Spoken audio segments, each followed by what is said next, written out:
This is my top 10 starting fives for the 2027 NBA season, so let's jump right in. At number 10, I've got the Houston Rockets with Fred VanVleet, Amen Thompson, Jabari Smith Jr., Kevin Durant, and Alperen Sengun. That's still a very dangerous lineup. Yes, Houston completely fell apart to close last season. They entered the year looking like the Thunder's biggest challenger and arguably the third best team in the league, but their offense never took the next step. If anything, it regressed. Kevin Durant's fit also became much more awkward than expected. Some of that was on KD, especially with how he struggled against basic double teams, but the coaching also deserves criticism for repeatedly running the offense through Alperen Sengun late in games instead of one of the greatest isolation scorers in NBA history. That felt like a major mistake, and everyone deserves some responsibility for how the season unraveled. The biggest reason I still have Houston in the top 10, though, is the return of Fred VanVleet. He remains one of the league's best guards at protecting the basketball while creating for others, and this team badly needed someone to steady the offense, control the tempo, and put everyone in the right positions. On paper, this lineup has everything: elite defenders, an unstoppable isolation scorer, and Sengun as a reliable post-up playmaking hub. I'd still like to see Sengun become a more efficient finisher around the rim and continue improving his decision-making, but he's more than capable of anchoring the offense when Durant is resting or drawing extra defensive attention. More importantly, VanVleet's return should help unlock Amen Thompson. Last season, Amen spent too much time handling point guard duties, which limited what makes him so effective as an off-ball cutter and slasher. With VanVleet back in the starting lineup and Marcus Smart leading the second unit, the breakout everyone expected from Amen last season could finally happen this year. Houston still has a few question marks, but their talent and defensive potential are simply too impressive to keep this starting five out of the top 10. Now at number 9, I have the Indiana Pacers with Tyrese Haliburton, Andrew Nembhard, Aaron Nesmith, Pascal Siakam, and Ivica Zubac. Indiana's biggest strength heading into next season will probably be its depth. Off the bench, they've got TJ McConnell, Jarace Walker, Kelly Oubre Jr., Isaiah Furphy, Larry Nance Jr., Jay Huff, Ben Shepherd, and I was also impressed by Quentin Jackson and Ethan Thompson last season. Once again, the Pacers have assembled one of the deepest rotations in the league, which is incredibly valuable for a team that thrives on playing at such a fast pace. Even focusing only on the starting lineup, it's an outstanding group. Haliburton provides some of the best playmaking in basketball, Nembhard is a dependable secondary ball handler, and Aaron Nesmith brings elite shooting along with relentless, physical defense. Then there's Pascal Siakam, who always seems to elevate his game when the stakes are highest and becomes a Draymond Green-type impact player with a much deeper offensive arsenal in the playoffs. The biggest question for me, though, is Zubac. While it's completely reasonable to say you'd rather have Ivica Zubac than Miles Turner as your center in 2027, I'm not convinced he's the better fit for Indiana. Turner's shooting range and mobility were huge reasons why the Pacers' offense was so effective. His pick-and-pop chemistry with Haliburton pulled opposing centers away from the basket, opening driving lanes and creating space for Indiana's cutting and ball movement. Zubac plays a completely different style. He does his best work in the paint, whether it's out of the post or as a pick-and-roll finisher, but that's not how Indiana's offense has been built. His lack of outside shooting also allows defenders to stay near the rim almost the entire game. I still trust Rick Carlisle and Tyrese Haliburton to make the adjustment work, and I believe Indiana will remain a serious playoff threat even if they don't finish with one of the top regular season records. Still, I'm not completely convinced that Ivica Zubac is the ideal fit for the way this team wants to play. Now at number 8, I've got the Cleveland Cavaliers with James Harden, Donovan Mitchell, Jalen Tyson, Evan Mobley, and Jarrett Allen. That's assuming Harden re-signs in free agency, which feels even more likely now with LeBron heading to Philadelphia. Harden and Mitchell give Cleveland an incredible amount of offensive firepower in the backcourt, and I was genuinely impressed with how quickly they developed chemistry last season despite having very little time to figure things out. With a full off-season and training camp together, that partnership should only get stronger.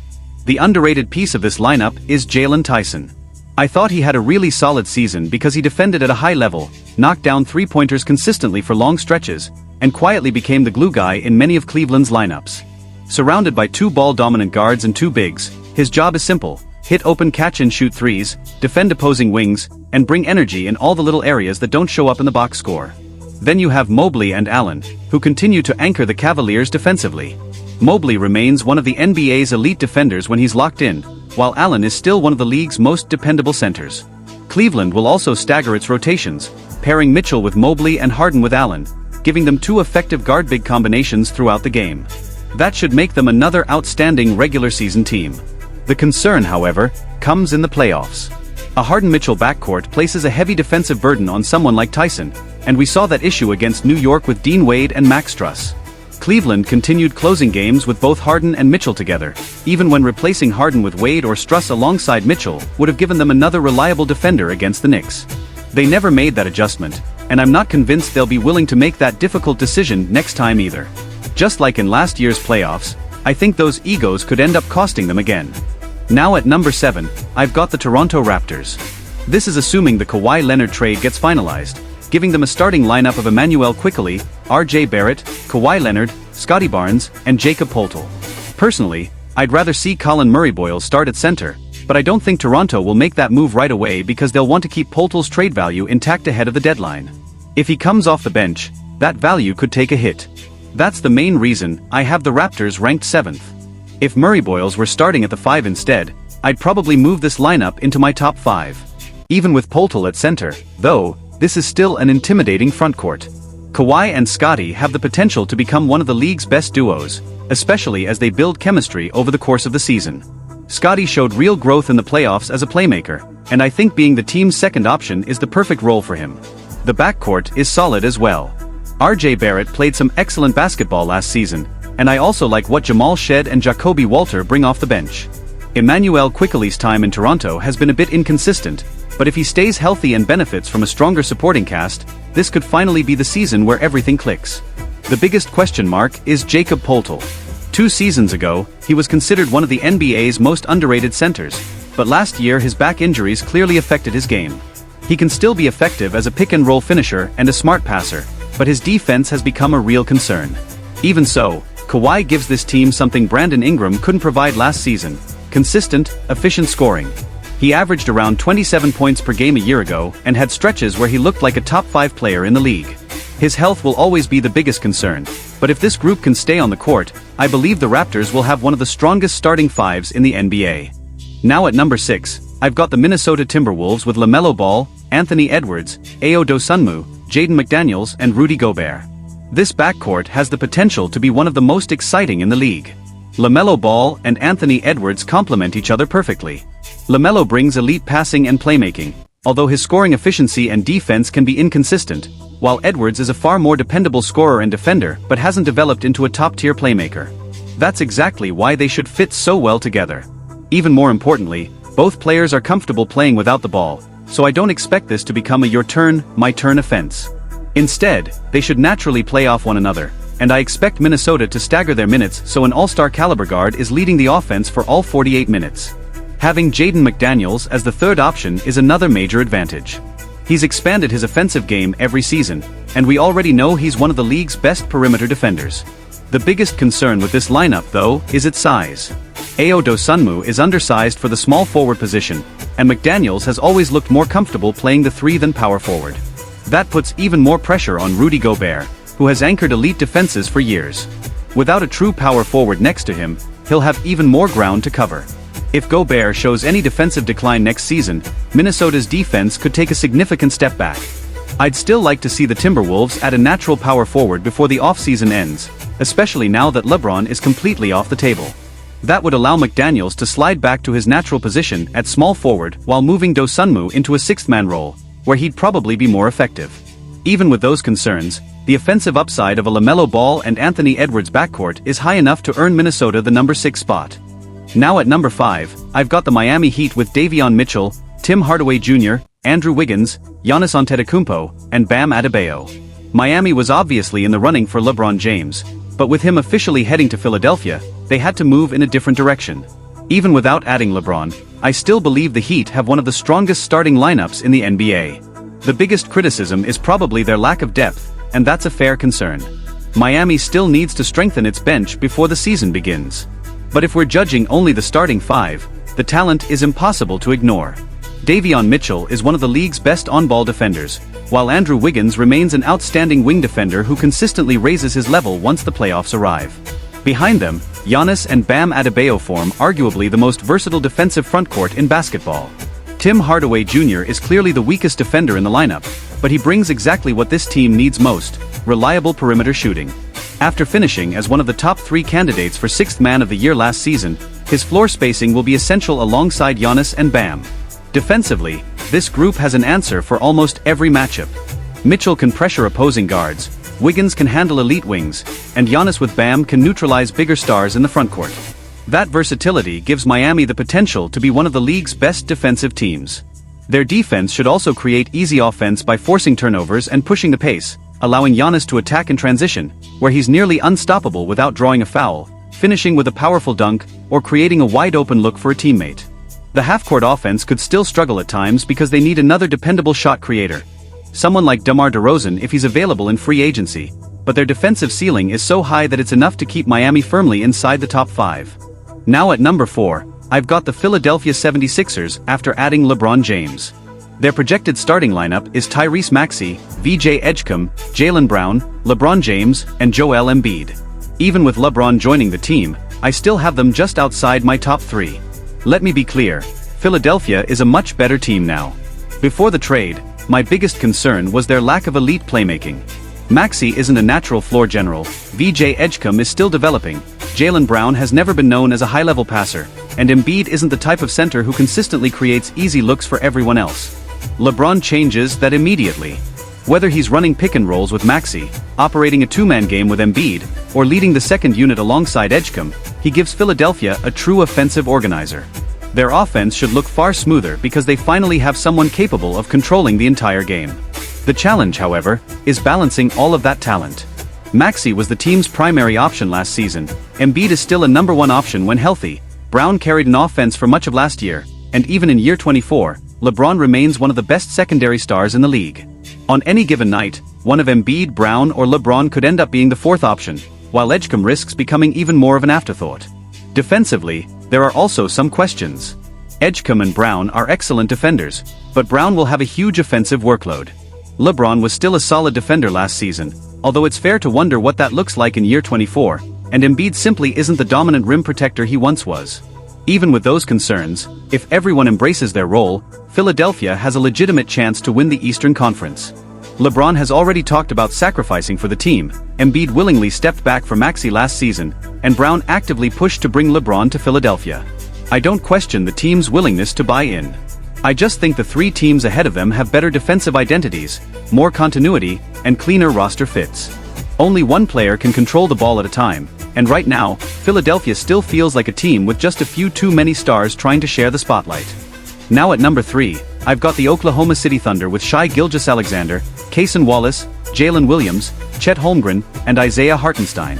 Cason Wallace slides into the starting lineup following Lou Dort's departure, and honestly, I think this group could end up being even better because of it.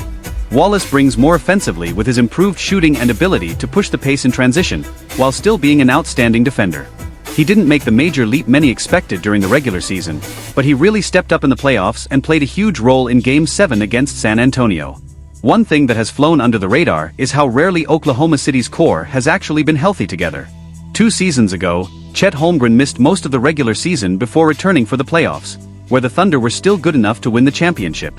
Last season, Jalen Williams battled hamstring injuries and a hand issue for much of the year, yet Oklahoma City still reached the Western Conference Finals. That's why I believe this team can reach an even higher level if its big 3 finally stay healthy for an entire season. I'm a huge believer in Jalen Williams because just 2 years ago, he was playing at an All-NBA level, and he's also the same player who dropped 40 points in the NBA Finals. He impacts the game on both ends with underrated playmaking and elite defense. Losing Lou Dort does hurt, but I think Williams is capable of taking on those toughest defensive assignments while offering far more offensively. Everything still revolves around Shai Gilgeous-Alexander, and I see no reason why he won't put together another MVP-caliber season. Then there's Chet Holmgren, who played exceptionally well against almost every opponent except Victor Wembanyama and the Spurs, which is still a major concern considering they're arguably Oklahoma City's biggest threat after ending their season. Holmgren still needs to get stronger, add more size, and continue expanding his offensive game. That's where Isaiah Hartenstein becomes so valuable, giving the Thunder a physical bruising center who can handle the matchups that are tougher for Chet. Oklahoma City may have lost some depth this offseason, but if we're judging the starting lineup alone, I genuinely believe this team is even stronger than it was before. Now at number 2, I've got the defending champion New York Knicks with Jalen Brunson, Mikal Bridges, OG Anunoby, Josh Hart, and Karl-Anthony Towns. What's incredible is that just 1 year ago, this exact starting lineup struggled badly in the playoffs. There were legitimate questions about whether the group actually fit together because the Knicks often looked better when that lineup wasn't on the floor. Then they replaced Tom Thibodeau with Mike Brown, who completely transformed the way the team played, and just one season later they were NBA champions. Jalen Brunson is still the engine that drives everything with his elite shot creation, but what makes this lineup so dangerous now is the complete commitment to team basketball. OG Anunoby was outstanding throughout the championship run, providing elite defense and reliable shooting. Mikal Bridges caught fire offensively while continuing to be one of the league's best perimeter defenders. Josh Hart brought his usual rebounding, hustle, transition play, and smart decision-making, while Karl-Anthony Towns is the player who makes the entire system work. His ability to score from anywhere on the floor as a center completely changes opposing defenses, and I thought his defensive impact during the playoffs was far better than he received credit for. Outside of Brunson, this lineup is filled with two-way players. Even though Josh Hart isn't known as a great scorer, he proved against Cleveland that leaving him open is a mistake. He'll knock down shots when given space, and he's always willing to keep the ball moving. That's the biggest difference Mike Brown brought to this team: constant movement. Everyone is involved. Even Brunson was setting screens last season, making the offense incredibly difficult to predict. They spread the floor with 5-out spacing, can switch almost everything defensively, and have done a much better job protecting Brunson from being targeted, which had been a major weakness for years. This group went from a questionable playoff lineup to a championship-winning starting five in just one season. That's why I have them ranked second in the NBA, with only one team sitting ahead of them. Before revealing number one, though, I want to mention a couple of honorable mentions. I left the Denver Nuggets off the list because Peyton Watson's restricted free agency and the uncertainty surrounding Cam Johnson leave too many unanswered questions. I also didn't include the Detroit Pistons because the situation involving Jalen Duren is still unresolved, and that could significantly change what their starting lineup looks like next season. Now it's time for what I believe is the best starting lineup in the NBA heading into next season, and that's the San Antonio Spurs with De'Aaron Fox, Stephon Castle, Devin Vassell, Julian Champagnie, and Victor Wembanyama. There are several ways the Spurs could build this lineup. Personally, I'd give Dylan Harper about a 20% chance of starting on opening night, but even if he begins the season on the bench, I still think there's a strong possibility he earns a starting spot before the year is over. That could eventually give San Antonio a lineup of Fox, Harper, Castle at small forward, either Vassell or Champagnie at power forward, and Wembanyama at center. Even with their current projected starting five, though, I believe this is the best lineup in basketball.